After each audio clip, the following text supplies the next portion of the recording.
From the rugged desert outside Yuma, Arizona, this is Outpost Outspoken.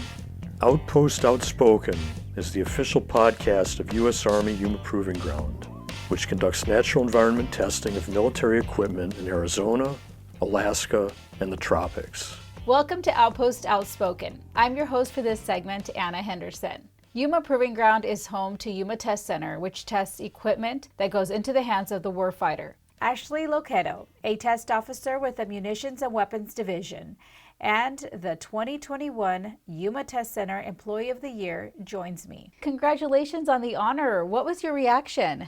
Thank you. Oh, honestly, I was just a little beside myself. I'd get to work with so many great people, but I don't do the work myself. I work with a great team, so it's all teamwork based. I appreciate the honor and getting to represent all the team I work with, so it was just surprising.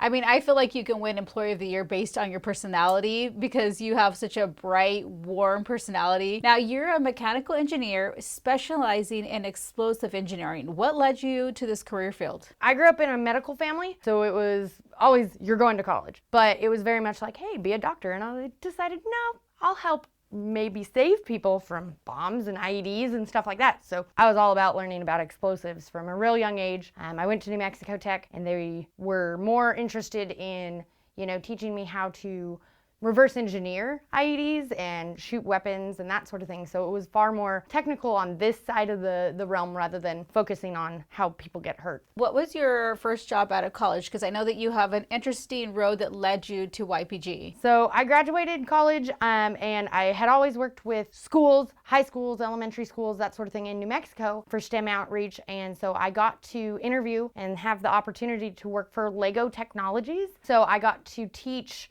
engineering concepts with Legos, both the Dupelos for the younger kids and regular Legos for middle school and high school age kids in schools to teach them engineering concepts. So we'd make IED rollers and that sort of thing out of the Lego Mindstorms, all the way down to just windmills with Dupelos, and teach kids how the wind blows the windmill and that it turns, and that's different rotational forces and that sort of thing. So that was my very first job out of college, and it was so much fun. That sounds like a dream job. It's one of those where they say, like, you're not working if you're having fun, or you'll never work a day in your life if you're having fun. That just sounds amazing, and such a great opportunity to work with children and bring them a better understanding of engineering. And so what led you to YPG from there? You can only play with your toys so long, right? And it was a part-time job, and it, although great and amazing, I needed to do something with my degree and hopefully have some insurance. So I've always known about YPG from school and what we've done there at New Mexico Tech, so it was just kind of a natural fit to come look out here and see if I could come out here. And I got to interview and got to be on with tracks and then go government and shoot tanks and artillery, and that's like playing with Legos, but bigger. Right, at a bigger scale. Explain more about what you do within the Munitions and Weapons Division. I'm on the Artillery 1 team with M&W, and I've gotten to shoot everything from the Excalibur lot acceptance, which is just the same as anybody else. If you shoot your handgun, you want to make sure your ammo works. We do the same thing on a larger scale. We want the soldiers to know that their ammunition works and it guides to the location we set it to go to, and it works appropriately in velocities and pressures. So I've got to shoot that all the way to the far more experimental, where we're shooting Excalibur that's guided by a laser off of a helicopter. Again, it's a big group of team work that we work on, and a big group of people that we work with to make it all happen. So it's been a fun ride, and then I got to shoot tanks before that, and just all the fun. And you're just loving it. Yes, always. You're continuing your education. You're working on your master's. Can you tell me about that? Yes, ma'am. I have been given the opportunity by the Army, thankfully, to attend the Naval Postgrad. It's through NPS in Monterey, but I'm doing it online, and I'm doing the Systems and Program Management Master's, so it's like a dual degree, and it's been challenging but fun at the same time. Definitely more of a overall view of what the Army does and what the military and the DoD does, not just the small perspective of a test officer, more of a programmatic view, to be able to go, oh, this is how the funding works, this is how you budget for this, and not just my little section of it. And you're fairly young, so do you hope this takes you to a leadership position eventually? Oh, I hope. I mean, who doesn't? But I don't know that I want to get out of the sandbox, So getting to shoot is my dream job. But for sure, helping YPG and helping the Yuma Proving Grounds in general, all of our test centers, to be able to better us, yeah. If I can do that, that's what I want to do. So aside from your day job and also continuing your education, you keep busy by helping do YPG STEM outreach. Tell me about what you enjoy about that. I've gotten to do so much with Paula and Iris and the rest of the team. Every year we've tried to do a STEM outreach day here locally where CASD and aviation and some of the other units on post get to broadcast kind of to the high schoolers what we do and try to interest them in science and math and that sort of thing. But we've recently got to do more of the GEMS, which is gains in engineering and mathematics, and we're doing it again this year, 2 weeks of it. I'm so excited, which is more geared toward the middle school age because ATEC is focused on trying to develop scientists and engineers and mathematicians at that age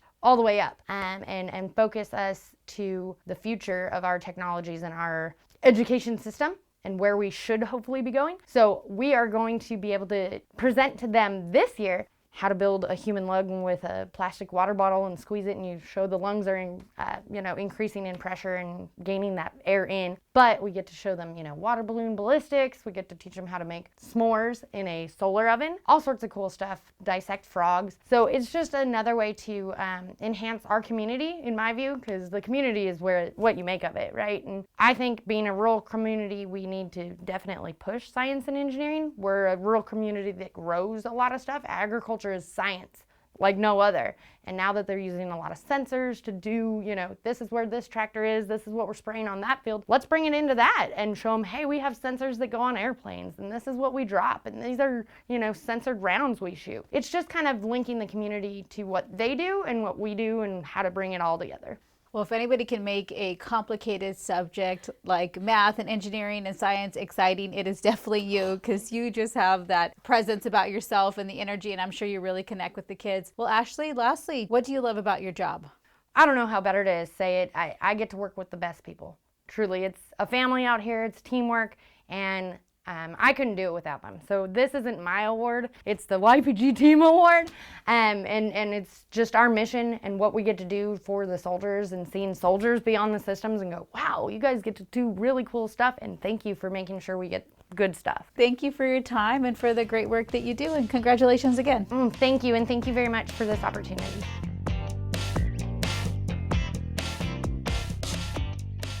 Welcome back to Outpost Outspoken. I'm your host for this segment, Brandon Mejia. Bobbye Williamson has been a part of the YPG family long before she started working here over 30 years ago. Her last name, Williamson, carries long-standing roots within the military freefall school at the Proving Ground, dating back to 1958. Bobbye, thanks so much for being here today. Thank you for having me. Of course. I want to know your first experience with the Proving Ground. My first experience was coming out here with my dad to look at it. He got transferred here from Fort Lee, Virginia as a paratrooper, and he was part of the first 8 men who were trained to freefall. Before that, all paratroopers were jumping static line jumps, and the military wanted freefall.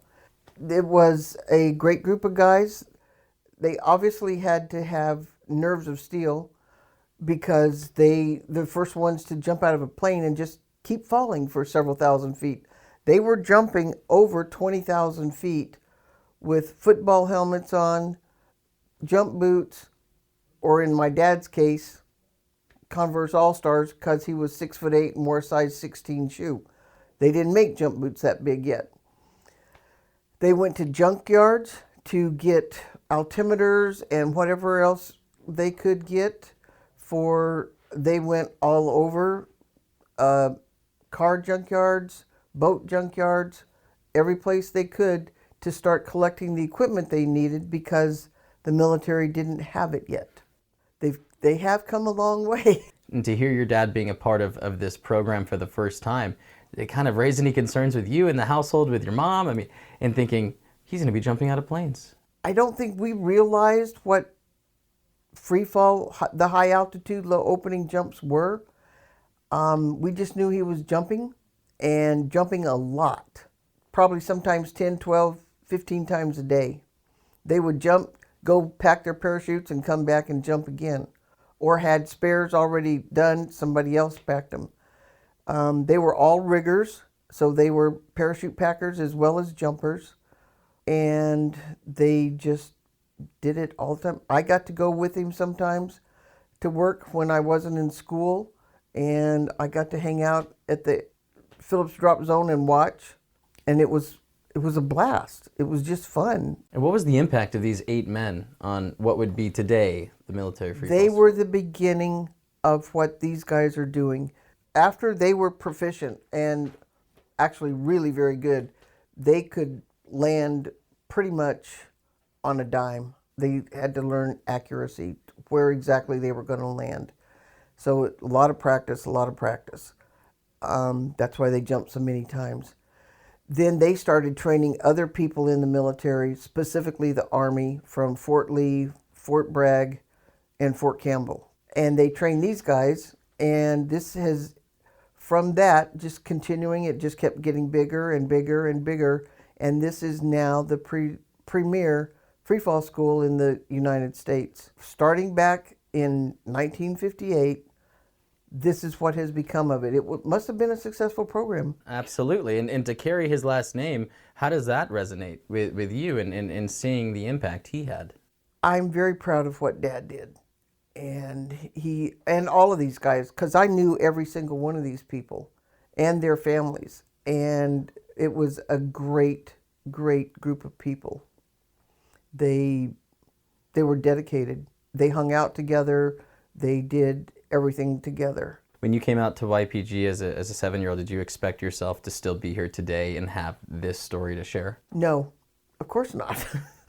And now that I'm older, I'm like, why did we stay here? This is the hottest place on earth. But then Dad decided to go ahead and retire. Jim Gillespie was head of the Air Test and Evaluation Command at the time, and he created a job for my dad as the first air test and evaluation engineer who did not have a college degree, but he had all the experience, all the math education, everything but a college degree. My dad was the first one they did that for. I think it's needless to say that YPG holds a special place in your heart and in your family. Very much so. It seems weird before I came back to work out here, I didn't have the privilege of coming out here, but it was my home for 7 years growing up. And it's just very straight. And like when I retire and I'm no longer here, I won't be able to just come on base anytime I feel like it. It's very strange feeling because this is like home, and I'm very sentimental about it. When you look at what YPG is now and from how you've seen it progress over the years, how would you... Oh, it was tiny. I mean, main post is still basically the same, the Howard Cantonment area, but all of this out here on Walker and KFR, almost non-existent. Very few things were here then. And I mean, this place has really blossomed and grown. I mean, it was still, they still had all the land that they have, but they just weren't doing anything with it at the time. And it has just gotten bigger and bigger as the time goes on. Going back to the free fall school, when you are on base and you see those buses and all the students coming in and how big it is now, I mean, how does that make you feel? Very proud. I know they wouldn't be doing it if it wasn't for my dad and these guys. And if I'm over anywhere around where I can watch, every time I stop and watch. How does that make you feel seeing all them fly in? It's great. It's very satisfying to know that my dad had a humongous part in that. I mean, I know eventually somebody else would have done it, but my dad just happened to be on the first group of 8 men that came out here to do it. And it's just, you feel it in your chest. Well, Bobbye, thanks so much for being here today and sharing Bobbye Jo Williams' story and impact at the Proving Ground. You're welcome. My pleasure. This has been Outpost Outspoken. Thank you again for listening. We'll see you next time from the Army's busiest test center.